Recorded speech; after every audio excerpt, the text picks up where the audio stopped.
What happens when the guy you drafted to be a backup ends up sounding exactly like the fan base you ignored for months? Shedeur said it plain. You might have seen the clip.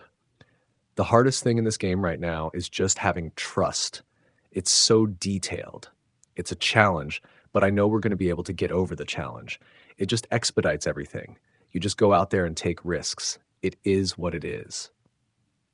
That short, almost matter-of-fact sentence cracked open the Browns' season in a way no scoreboard ever could. It wasn't whining. It wasn't a tweetable hot take. It was a diagnosis. And in 3 words, it is what it is.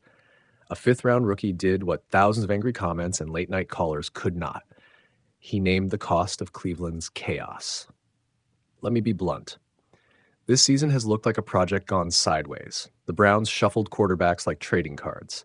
They brought in veterans, shipped others out, drafted 2 rookies outside the top 90, then traded away the safety valve they'd brought in to steady the plan. Joe Flacco was supposed to be that steady voice. He's gone. Dylan Gabriel got the chance, then injury. And suddenly, the kid who slid in the draft is thrust into the bright, ugly spotlight. So when Shedeur says he's missing trust, what does he mean? He means timing. He means routes run at precise depths when a receiver's cut and a QB's release have to be a heartbeat apart. He means linemen who instinctively slide and pick up the stunt. He means practice reps that imprint reads into your muscles until you don't have to think. Because in the NFL, thinking is what gets you sacked. Remember his debut? Thrown into the second half, under center for the first time in a regular season game, he looked like a man who'd been given a pop quiz without a study guide. There were flashes, a deep ball that threaded the seam, a runner's instinct to extend a play. There were also moments that show the reason teams keep veteran backups, holding the ball, a tipped interception, and a sack that turned into a viral welcome to the league celebration. That clip got the clicks. It didn't teach the front office anything it didn't already know. Here's the uncomfortable organizational truth. Developing an NFL quarterback is not a spray and pray operation. You don't split meaningful reps between 2 rookies and expect either to emerge. You don't trade away your veteran hedge and then act surprised when a backup appears unready. The Browns' design earlier this year, one rookie the team prioritized, another who sat, was defensible on paper. It's only when the plan runs into real-life injuries that you feel the edges. That's when trust becomes a real liability. And now there's another variable in the room. Deshaun Watson was designated to return to practice. That 21-day clock started ticking. If Watson looks anything like the old elite version in practice sessions, the Browns are back at the crossroads. Do you roll the dice on a pay-bumped veteran with a long and complicated history, or do you keep forcing feeding and development into the rookie who's actually growing on the field? Either choice has costs, cap, culture, and perception, and both choices will be debated on social feeds and in the owner's box. What should the coaching staff actually do?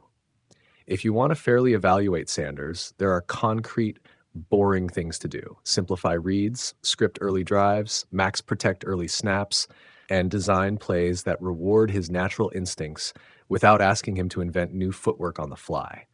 Let him throw quick drops, 3-step increments, and boots where his mobility becomes a positive, not a cover-up for broken protection.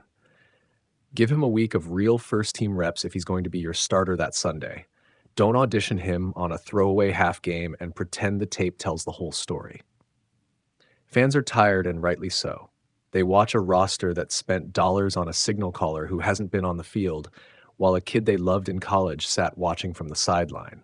When Sanders says trust, he's echoing the fans' simpler plea. Give me a fair shot and stop building roadblocks. That line resonates because it captures a feeling most front offices dismiss as emotion. But emotion matters in football. Trust, real operational trust, changes how a route is run and how a pocket is navigated. It changes the tiny, invisible mechanics that decide between a first down and a sack. There are also real human dynamics here. Sanders is the son of Deion Sanders. Yes, that fact brings heat, expectation, and scrutiny. But what he brings on the field is not legacy. It's a blend of accuracy, arm talent, and a playmaking itch that, frankly, in 20 snaps can look like either brilliance or recklessness, depending on the coaching context. A kid who hasn't lived in the first-team huddle can't be expected to magically have the same chemistry as a starter who practiced against those looks for weeks. If the Browns want to throw him to the Wolves for entertainment, that's one story. If they want to find out what he is, that's another. There's a bigger lesson for any team spinning this carousel. People confuse drama with progress. You can make headlines by cycling quarterbacks. You rarely build a franchise by doing it. Real progress is slow. It is the boring repetition where a receiver's release becomes predictable, where the offensive line's slide becomes muscle memory, and where the quarterback's eyes become calibrated to defensive disguises. Sanders named that in a line that sounds terse. It is what it is. He didn't accept it as fate. He stated it as a condition that must be corrected. And for those who want narratives, here's the one to watch. The Browns are at a test intersection. Short term, win with the player on the field. Medium term, decide whether the expensive veteran is worth activating and building around. Long term, decide whether the roster construction this offseason will be aggressively rebuilt or simply patched. Each path changes what the team looks like next year. It's not just a quarterback decision. It's a philosophy decision. This is where the drama turns into responsibility. The Browns have to choose whether they measure Sanders by the highlight reel or by the process. If they choose highlights, they get clips and clicks. If they choose process, they get tape, and tape gives answers. Give the kid clean reps, protect his growth, and judge him on a true sample size, not half games and social media sound bites. Let me close with the part that matters to anyone who loves football beyond the hot takes. Sanders' line isn't a resignation, it's a dare. He's saying, without shouting, that the system needs to be honest. He wants the reps, the rhythm, the trust. If you believe in development, you give him the structure to grow. If you're buying instant results, you keep chasing veteran promises. Either way, this is Cleveland's test. A rookie named the problem out loud. Now the franchise has to respond with more than excuses. They have to respond with decisions that match what he just told the world. Trust matters. Reps matter. And it is what it is only becomes a victory chant if someone in the building turns it into a blueprint. So watch the next week, not for the sound bites, but for the script. If the Browns give him the work he needs, you'll see those it is what it is moments fade into throws that come on time and feet set toward the target. If they don't, that phrase will keep ringing in the stands, not as an explanation, but as a warning. Shedeur Sanders just said exactly what Cleveland Browns fans have been thinking for weeks, and he didn't even try to sugarcoat it. When your team has 8 quarterbacks counting against the salary cap, it's not a depth chart anymore. It's a sitcom.